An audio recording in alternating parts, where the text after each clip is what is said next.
Bom, depois desse nosso overview da história, conta um pouquinho, né?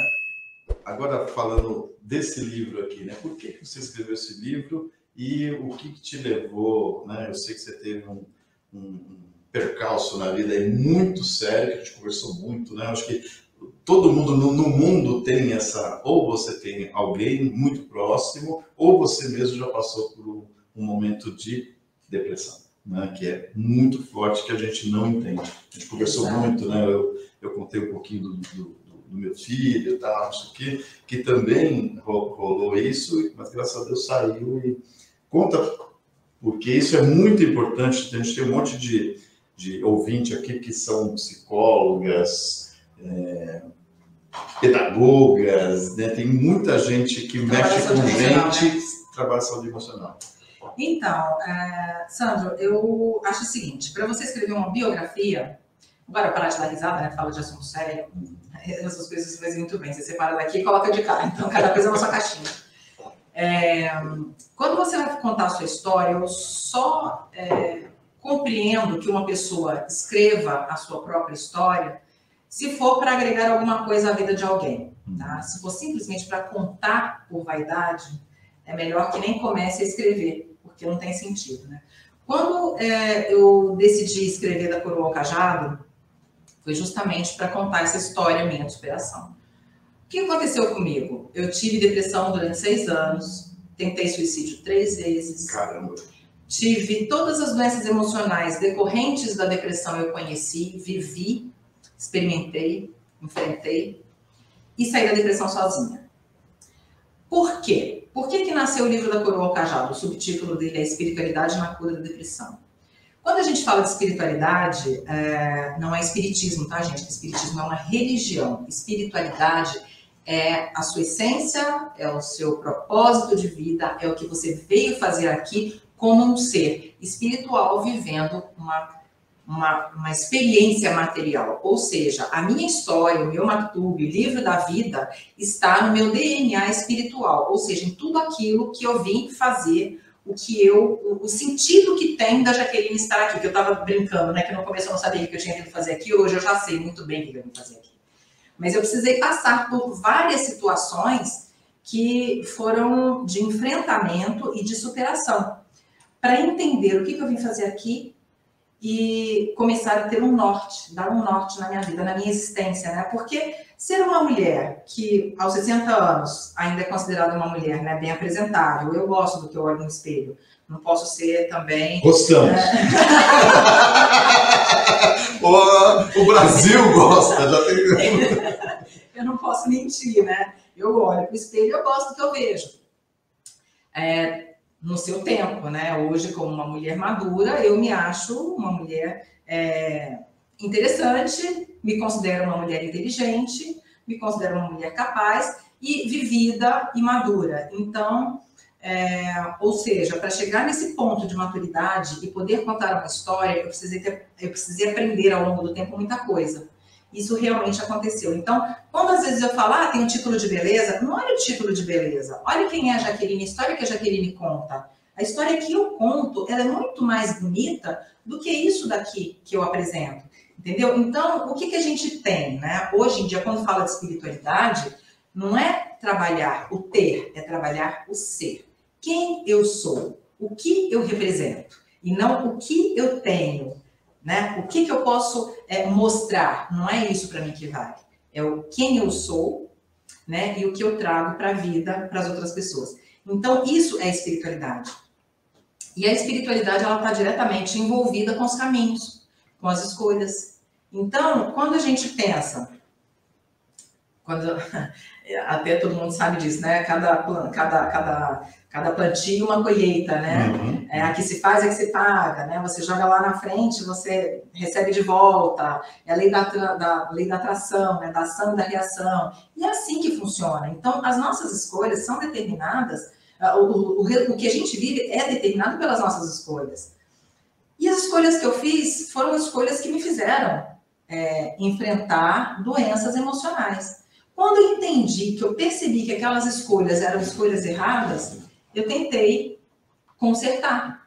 que foi quando eu entendi o que eu estava fazendo na minha vida e que me levou à depressão, que foram as escolhas erradas que eu tinha feito no meu casamento, que foi deixar de ser quem eu era para ser quem a outra pessoa queria que eu fosse. E como você, porque assim, eu vivi isso também, né? Vivi não comigo, mas com outras pessoas.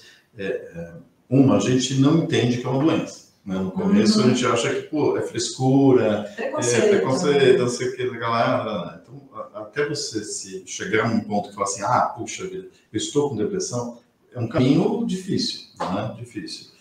E o que startou isso? Foi a beleza? Foi a exposição, os programas, né? Não é fácil a vida artística, não é fácil, porque existe muita inveja, muito tapete que se puxa.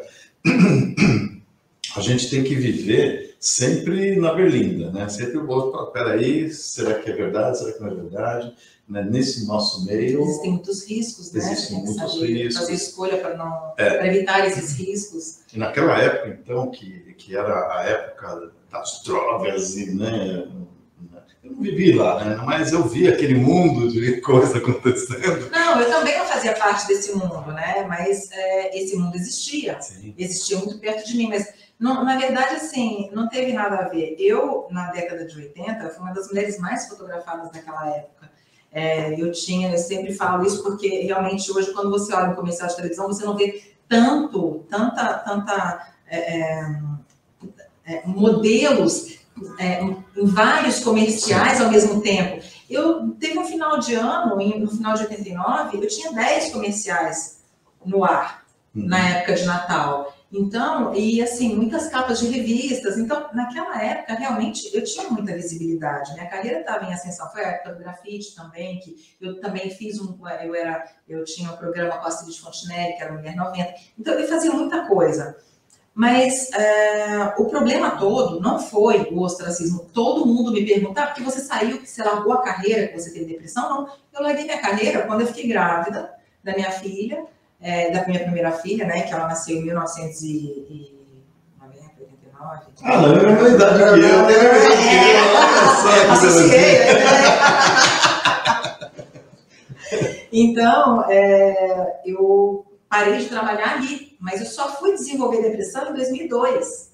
Então, não tem nada a ver com eu ter largado a carreira, tem a ver eu ter deixado de ser quem eu era, as minhas escolhas, o que era importante para mim, eu abri mão, para ser importante para o outro. Então, eu queria assim, o outro queria assado.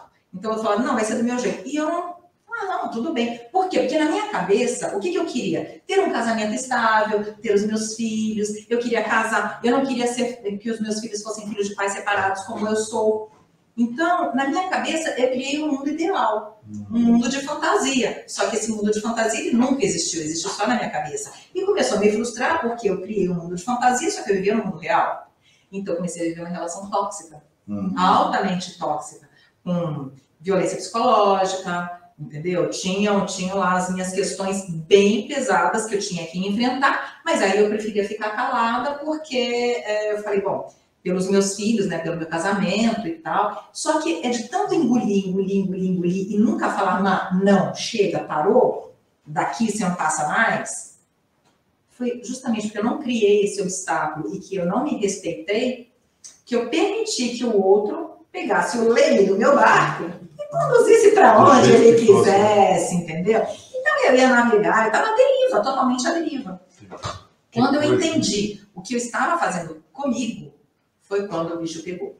Porque aí já não dava para voltar atrás, porque eu já não tinha mais forças. Era aquela relação assim que eu tinha que muitas vezes ficar calada, eu nunca estava certa, sabe? Eu comecei a perder o respeito, inclusive, dentro de casa. Então eu comecei a perder o valor. E eu falei, cara, o que foi que eu fiz para chegar nesse ponto? Mas como é que eu faço para reverter isso daí? Só que aí, quando você vai sofrendo com falta de saúde emocional, né, com violência psicológica, você começa a minar, né? Você perde essa força, essa liderança, você perde a iniciativa, você começa a se sentir incapaz. E muita gente está, com certeza que está escutando isso, está se identificando. Porque hoje a gente tem 10% da nossa população com crise de ansiedade. E tem 9% da nossa população com depressão. Aumentou demais na pandemia. Hoje, a segunda causa de morte entre os jovens é o suicídio. Para cada pessoa que comete suicídio, outras 20 já tentaram 3 vezes. Nossa.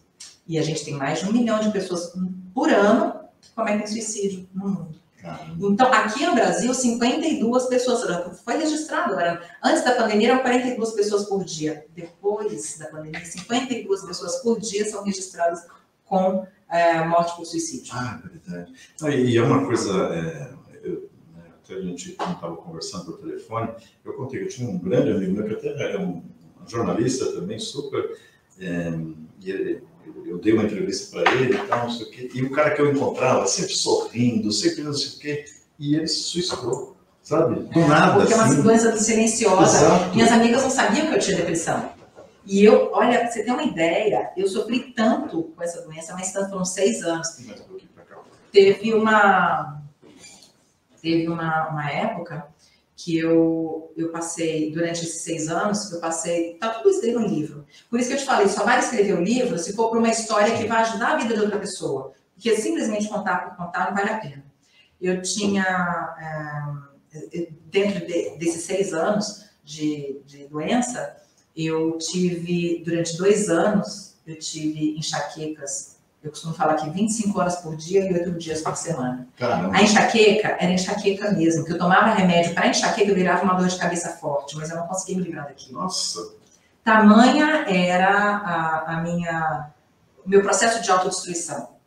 Então, eu comecei a me mutilar, eu me rasgava com tesourinha de unha. Nossa. Foi assim, e eu não tenho vergonha de falar isso. Quando eu lancei o livro, e nas entrevistas que eu comecei a dar sobre o assunto, as pessoas falam, mas não fala, você não pode falar sobre isso, que isso não é legal falar. Gente, é legal falar, a gente tem que falar, porque as pessoas, quando eu abro a boca para falar, eu tive depressão, eu tentei suicídio, eu enfrentei a automutilação, eu conheci tudo isso de perto, você atinge outras pessoas que não têm coragem de falar. E aí, quando você dá voz a essa doença, que é uma doença silenciosa, que leva à morte, e eu vou te falar, né, outra estatística, o homem, quando ele sofre com depressão, ele se mete no álcool. Sim. E aí, ou nas drogas, né? Fica muito mais fácil. Mas geralmente o homem de família, ele acaba se envolvendo com o álcool. E aí o que acontece? Se ele tenta suicídio, ele consegue de primeira. A mulher, por quê? Porque ele é mais razão, ele é mais assertivo, ele é mais determinado. Então, gente, qual é a diferença de tristeza e depressão? Se você tem alguém dentro da sua casa que está sofrendo com tristeza, está sofrendo com silêncio, de forma introspectiva, está mais quieta, mais na dela, não quer fazer aquelas coisas que sempre foram estímulo, observe. Convida para ela fazer algo que seja a coisa que ela mais gosta. Se ela não quiser fazer, aí sim a coisa é séria. Se ela quiser fazer, não, então tá, então vamos. Por exemplo. E aí, galera, beleza? Gostou desse trechinho, desse trailer que nós fizemos, dessa entrevista que nós fizemos essa semana? Vocês vão curtir muito.